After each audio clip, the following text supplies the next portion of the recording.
Selamat petang, salam sejahtera. Terima kasih karena bersama dengan saya di Nazilin Unity Channel. Ada orang mengata begini, Muhyiddin menghadap SPRM, akhirnya menghadap SPRM, itu satu kejutan besar. Rupa-rupanya ia dipetik daripada MU.net dengan kata, Muhyiddin tak puas hati ahli parlimen sokong Perdana Menteri Anwar Ibrahim, akhirnya mahu lapor SPRM. Bersatu akan membuat laporan polis dan SPRM atas dakwaan ada unsur rasuah dan ugutan berhubung peralihan sokongan beberapa ahli parlimen dari parti itu kepada Perdana Menteri Anwar Ibrahim.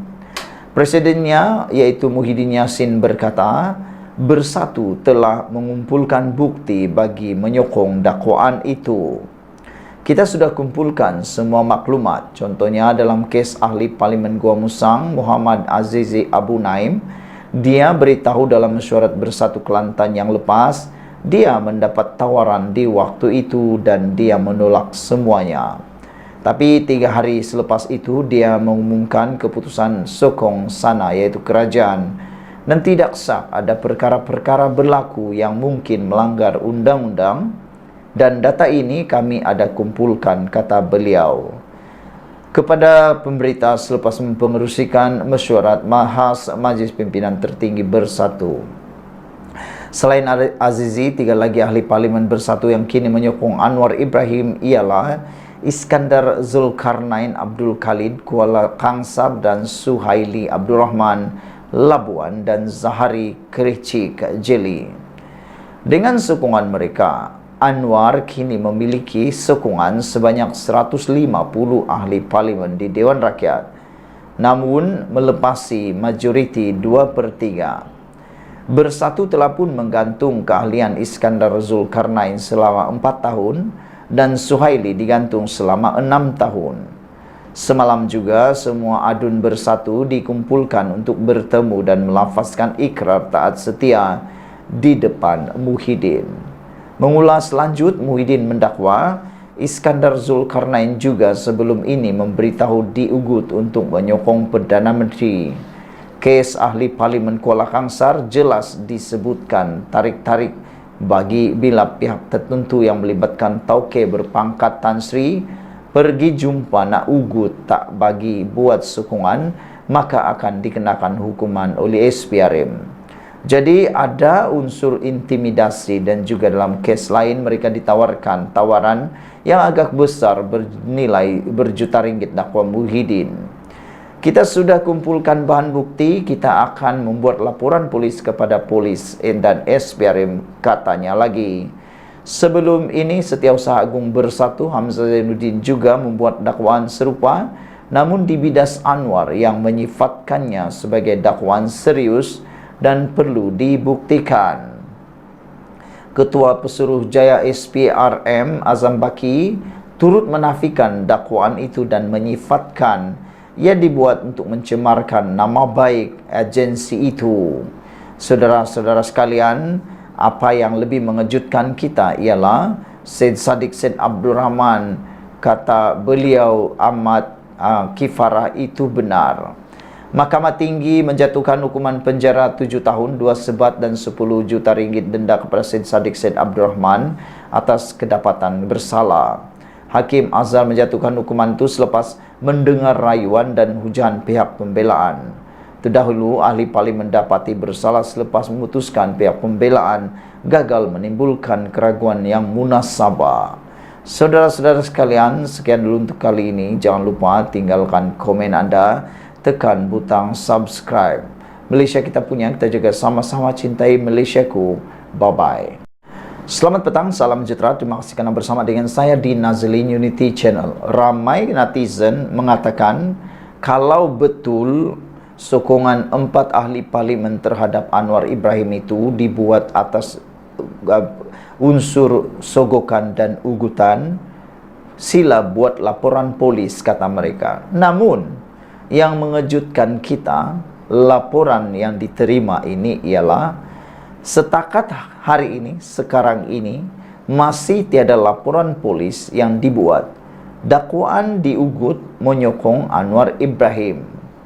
Ramai yang orang tertanya-tanya kalau betul 4 ahli parlimen itu disogok dan diugut, kenapa sampai ke waktu ini, kata mereka, tiada laporan polis dibuat. Sepatutnya, kata mereka, laporan polis segera dibuat supaya siasatan boleh dibuat. Dan Anwar Ibrahim pun sudah kata tentang perkara ini. Anwar Ibrahim kata, jangan tunggu lama-lama, cepat buat laporan supaya siasatan boleh dilakukan dengan segera. Saya juga setuju dengan apa yang dikatakan oleh Anwar Ibrahim itu. Bukan Anwar Ibrahim takut, bahkan dia kata, cepatlah supaya lebih cepat siasatan dibuat lebih baik. Meskipun wujud dakwaan kononnya ada pihak diugut dan ditawarkan habuan untuk menyatakan sokongan kepada Perdana Menteri Datuk Seri Anwar Ibrahim, tiada laporan polis dibuat berhubung perkara itu setakat ini. Menteri Komunikasi dan Digital Fahmi Fadzil berkata, sekiranya perkara itu benar-benar berlaku, pihak berkaitan boleh mengemukakan bukti dan membuat laporan kepada polis, kata Fahmi Fadzil. Penting diingatkan, Perdana Menteri atau ahli jemaah menteri tidak ada apa-apa campur tangan, ugutan atau habuan dan sebagainya yang ditawarkan. Tidak ada, kata Fahmi Fadzil. Seperti ditegaskan Perdana Menteri dan Menteri Dalam Negeri kepada sesiapa yang berpandangan berlainan dengan kenyataan ini, mereka boleh buat laporan, bawa bukti dan kita nilai, tetapi setakat ini tidak ada laporan polis, kata mereka. Beliau berkata kepada pemberita selepas menghadiri sambutan Hari Nordik 2023. Fahmi berkata demikian sebagai mengulas dakwaan segelintir pihak. Kononnya wujud unsur ugutan atau ganjaran habuan tertentu susulan tindakan 4 ahli parlimen bersatu mengisytiharkan menyokong Datuk Seri Anwar Ibrahim. Menurut kenyataan ahli parlimen Bukit Gantang, Datuk Syed Abu Hussein Hafiz Syed Abdul Fasal mengatakan, untuk menyokong Anwar sekiranya peruntukan diberi untuk kawasannya. Fahmi sekali lagi menegaskan, tiada tawaran atau habuan kepada sesiapa yang ingin menyokong Perdana Menteri. Mengenai tindakan beberapa ahli parlimen pembangkang yang menyatakan sokongan terhadap Anwar, sebenarnya menafikan desas-desus hayat kerajaan perpaduan akan berakhir. Fahmi menyifatkan situasi berlaku ketika ini adalah complete reverse. Nampaknya apa yang berlaku sekarang ini adalah complete reverse daripada apa yang disangkakan. Sejujurnya, saya boleh kata tidak sangka sokongan terhadap Perdana Menteri boleh meningkat menjadi 151. Jadi kalau nak dikatakan bukanlah kerajaan perpaduan yang hadapi pergolakan, tetapi mungkin sesetengah parti dari pembangkang sekarang ini sedang bergolak, katanya. Bagaimanapun, katanya, kerajaan tidak meneguk di air keruh, sebaliknya akan meneruskan usaha sama dan dasar-dasar yang diumumkan termasuk kerangka ekonomi madani. Mengulas lanjut, ahli parlimen Muar Syed Saddiq Syed Abdul Rahman yang dijatuhkan hukuman penjara 7 tahun dan sebat 2 kali serta denda 10 juta, Mahkamah Tinggi hari ini, Fahmi berkata keputusan mahkamah itu diputuskan secara bebas. Keputusan hari ini saya percaya semua akur dan semua hormat keputusan mahkamah. Penting saya ingatkan bahawa keputusan ini adalah keputusan institusi kehakiman yang diputuskan secara bebas. Tidak ada campur tangan dari mana-mana pihak, apalagi campur tangan daripada pihak eksekutif. Namun masih ada proses seterusnya dan beliau juga menyatakan akan merayu. Jadi itu prosesnya, kata beliau. Secara peribadi saya simpati dengan beliau, kata Fahmi. Saya kenal beliau malah sebelum PRU 15, Parti Keadilan mengarahkan supaya saya menjadi antara pemimpin yang menjadi penghubung dengan muda. Ya banyak. Jadi banyak juga yang kita bincang sebelum PRU 15, kata beliau. Sekian dulu untuk kali ini. Jangan lupa tinggalkan komen Anda, tekan butang subscribe. Bye-bye. Selamat petang, salam sejahtera. Terima kasih kerana bersama dengan saya di Nazilin Unity Channel. Tolak draft asal rang undang-undang anti lompat parti, Bersatu sebenarnya terkena sumpahan sendiri. Bekas pemimpin UMNO yang dipecat iaitu Khairi Jamaluddin mendakwa Bersatu ketika menjadi kerajaan menolak peruntukan dalam draft asal rang undang-undang anti lompat parti yang menyebabkan parti itu kini berdepan dengan masalah. Dakwa bekas Menteri Kesihatan itu, pemimpin Bersatu bertegas menolak klausa yang memerlukan ahli parlimen mengosongkan kerusi mereka jika mereka bertentangan dengan prinsip dan pendirian ketua whip parti mereka di Dewan Rakyat. Menurut draft asal, seseorang ahli parlimen itu dianggap bahawa telah melanggar undang-undang dan kena kosongkan kerusi mereka. Tahu tak ironi dia, bila dibawa ke Jemaah Menteri untuk dibincang draft ini, antara yang paling lantang menentang draft ini adalah ahli-ahli parlimen daripada Bersatu. Ahli-ahli adalah menteri-menteri daripada Bersatu. Menteri-menteri daripada Bersatu daripada Perikatan Nasional sekarang, kata Khairi Jamaluddin. Atas alasan mereka tak nak bagi klausa atau kuasa terlalu besar kepada parti, kata Khairi pada episod terbaru rancangan Keluar Sekejap. Khairi berkata bekas menteri yang sama telah menjadi mangsa kepada draft undang-undang versi yang mereka diluluskan pada akhirnya, yang kini dilaksanakan dan dikuatkuasakan. Kita pujilah Menteri Undang-Undang ketika itu, iaitu Tan Sri Wan Junaidi Tuanku Jaafar, kerana mempunyai pandangan jauh tutup lompong ini. Tapi lompong itu tertinggal besar. Dia punya lubang dan tak ada apa yang PN boleh buat. Sebab sekarang ini ahli-ahli parlimen ini akan menjadi ahli parlimen zombie. Maknanya dia Bersatu tak boleh pecat dia. Maknanya Bersatu tak boleh pecat dia, dia tak boleh masuk PN, kata Khairi lagi. Dia cuma hidup macam itulah, hidup zombie, dan dia akan ada dapat peruntukan. Itu saja, kata Khairi Jamaluddin. Bersatu kemarin menggesa akta anti lompat parti dikaji semula. Berikutan 4 ahli parlimennya mengumumkan sokongan mereka kepada Perdana Menteri Anwar Ibrahim. Presidennya Muhyiddin Yassin berkata, undang-undang itu perlu dikaji semula kerana ia mempunyai beberapa kelemahan.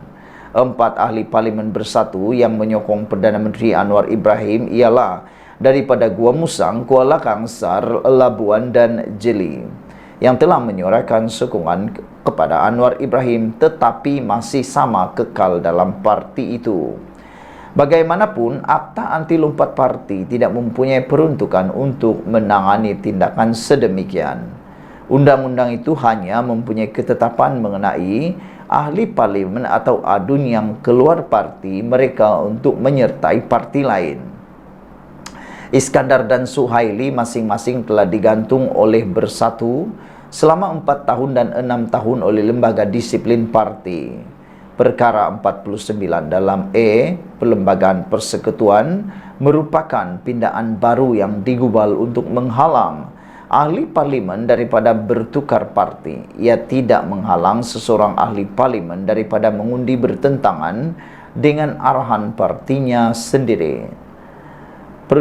Peruntukan tersebut digubal dalam 2 bahagian, iaitu perkara 49E dalam kurungan 1 dan perkara 49E dalam kurungan 2. Pasal 1 perkara 49E memperuntukkan bahawa seseorang ahli Dewan Rakyat hendaklah berhenti menjadi ahli Dewan Rakyat itu dan kerusinya hendaklah menjadi kosong jika ahli parlimen tersebut yang pertama, setelah dipilih ke Dewan Rakyat sebagai anggota suatu parti politik, dia melepaskan keanggotaan sebagai atau tidak lagi menjadi anggota parti politik itu, atau setelah dipilih ke Dewan Rakyat bukan sebagai anggota parti politik iaitu calon bebas, dia menyertai parti politik sebagai ahli. Tiada PRK kekal ahli parlimen. Fasa 2 perkara 49E pula menyatakan tiada pengecualian di mana keahlian seseorang ahli parlimen dalam Dewan Rakyat itu tidak terhenti hanya disebabkan oleh pembubaran atau pembatalan pendaftaran parti politiknya, pelepasan keanggotaan ahli parlimen itu daripada ahli parti politiknya apabila dia dipilih sebagai yang dipertua dewan, pemecatannya daripada keanggotaan dan parti politiknya. Sementara itu, Khairi berkata, undang-undang itu tidak meliputi alasan di sebalik penyingkiran seorang ahli parlimen, tetapi hanya jika parti memecat mereka. Saya percaya dan yakin mungkin Perdana Menteri ada penasihat undang-undang yang hebat yang kata, Datuk Seri, ini adalah loophole yang terbaik yang kita boleh guna tanpa kita cetuskan pilihan raya kecil. Sebab kalau trigger by election di kawasan macam Jeli dan Gua Musang, itu memang confirm lah ahli parlimen ini akan keola kepada BNPH ini. Jadi dia tak nak cetuskan pilihan raya kecil, dia nak juga mereka ni kekal sebagai YB, katanya. Menurut Khairi lagi, walaupun Bersatu mahu membuat percaturan politik dengan memecat 4 ahli parlimen itu, namun mereka tetap akan kekal sebagai ahli parlimen. Malah lebih mudah untuk mereka jadi ahli PKR atau mana-mana dalam parti PH, jelasnya. Muhyiddin berkata Bersatu telah mengumpulkan bukti berhubung dakwaan rasuah dan ugutan di sebalik keputusan. Ahli parlimen parti itu menyuarakan sokongan kepada Anwar. Sokongan 4 ahli parlimen Bersatu itu menjadikan seramai 150 ahli parlimen menyokong Anwar, lebih 3 kerusi yang diperlukan untuk menguasai majoriti 2/3 di Dewan Rakyat. Saudara-saudara sekalian, ini adalah satu keputusan yang amat mengejutkan kita. Sehingga kan Khairi Jamaluddin kata Bersatu terkena sumpahan sendiri, tolak draft asal rang undang-undang anti lompat parti. Terpikir juga sayang, kalaulah parti Bersatu, Muhyiddin Yassin tidak menolak draft asal rang undang-undang itu, pasti kesemua 4 ahli parlimen daripada Bersatu itu tidak akan sekali-kali berani untuk meninggalkan ketua whip mereka. Namun apakan daya, nasi sudah menjadi bubur, menyesal pun sudah tidak berguna lagi. Semoga ianya menjadi pengajaran kepada ramai orang. Sekian dulu untuk kali ini. Jangan lupa tinggalkan komen Anda, tekan butang subscribe. Malaysia kita punya, kita juga sama-sama cintai Malaysiaku. Bye-bye. Selamat petang, salam sejahtera. Terima kasih kerana bersama dengan saya di Nazilin Unity Channel. Isu yang paling hangat petang ini ialah, adakah benar Tun Mahathir Mohamad akan menggantikan semula Muhyiddin di Parti Bersatu? Persoalan ini mula timbul sejak kemarin apabila ada satu berita dalam Harapan Daily menulis Mahathir lebih relevan berbanding Muhyiddin. Itu kata-kata Puan. Ianya telah menjadi buah mulut apabila mereka kata, adakah Tun Mahathir Mohamad akan datang semula ke Parti Bersatu menjadi penyelamat kepada Parti Bersatu? Ada juga yang bertanya, adakah Tun Mahathir akan kembali semula menerajui Parti Bersatu kerana kegagalan Muhyiddin Yassin untuk menjaga dan mempertahankan ahli-ahli parlimen dalam Parti Bersatu. Mahathir lebih relevan berbanding Muhyiddin, kata Puan. Apa pendapat anda? Adakah anda sependapat dengan Puan Zarkasi? Tun Dr. Mahathir Mohamad dilihat lebih relevan berbanding Tan Sri Muhyiddin Yassin menurut ahli Majlis Kerja Tertinggi MKT UMNO, Datuk Dr. Muhammad Puan Zarkasi. Beliau berkata Mahathir dilihat lebih relevan kerana ahli politik berusia 98 tahun itu dilantik menjadi penasihat 4 negeri di bawah PAS, iaitu SG4. Muhyiddin kecewa dan terpinggir. Ramai yakin kenyataan Razali Idris, Ketua Penerangan Bersatu, agar Muhyiddin dan Najib bekerjasama adalah arahan Muhyiddin. Dia rasa terdesak. Dia mahu dirinya dilihat kekal relevan. Apapun Muhyiddin tak perlu main wayang, kata Puan. Jangan bermimpi untuk bekerja sama dengan Najib. Semua orang tahu dia tak ikhlas dan jujur, kata Puan. Memang Muhyiddin sudah tidak relevan, tulisnya di Facebook hari ini. Untuk rekod, Tun Mahathir Mohamad pernah mentadbir negara sebanyak 2 kali, yaitu sebagai Perdana Menteri keempat dan yang ketujuh. Beliau mengulas jawatan Perdana Menteri pada 1981 hingga 2003, manakala menjadi Perdana Menteri yang ketujuh dari tahun 2018 hingga tahun 2020 sebelum terjadinya langkah Sheraton. Dalam perjalanan politik Muhyiddin pula, beliau juga pernah memegang jawatan sama, yaitu Perdana Menteri dengan Mahathir, yaitu sebagai Perdana Menteri yang ke-8 dari tahun 2020 hingga 2021. Tapi ada netizen kata itu pun melalui langkah tebuk atap. Hari ini FMT melaporkan pemimpin UMNO menolak kemungkinan Najib dan Muhyiddin akan bekerja sama semula disebabkan permusuhan panjang antara mereka. Menurut dua pemimpin yang enggan dinamakan itu, orang ramai tidak patut percaya. Cakap-cakap berhubung kemungkinan kedua-duanya bekerja sama semula. Seorang pemimpin menyifatkan ia sekadar cubaan bersatu untuk meningkatkan kelayakannya. Kekuatan mereka semakin merosot kerana lebih ramai ahli parlimen bersatu berikrar menyokong Anwar Ibrahim. Mereka takut PAS hilang kepercayaan kepada mereka, katanya. Mungkin mereka percaya dengan menggembar-gemburkan kemungkinan Muhyiddin dan Najib bekerja sama semula, mereka boleh memastikan PAS kekal dalam Perikatan Nasional PN, katanya. Pada 4 November lalu, penyokong Najib atau dikenali sebagai Bosku meletakkan harapan agar bekas Perdana Menteri itu dan Muhyiddin membuka lembaran baharu dan bergerak bersama demi negara serta rakyat. Presiden Pertubuhan Jalinan Perpaduan Negara Malaysia Syed Muhammad Imran Syed Abdul Aziz berpandangan Malaysia akan lebih hebat jika dua bekas pemimpin nombor 1 negara itu bersatu ketika rakyat sedang berdepan masalah ekonomi dan kos sara hidup. Beliau menyuarakan perkara itu selepas Muhyiddin yang juga pengerusi Perikatan Nasional mendoakan kesembuhan Najib yang kini sedang dirawat di Hospital Kuala Lumpur akibat COVID-19. Sekian dulu untuk kali ini. Jangan lupa tinggalkan komen Anda, tekan butang subscribe. Malaysia kita punya, kita jaga sama-sama. Malaysia Madani. Bye-bye.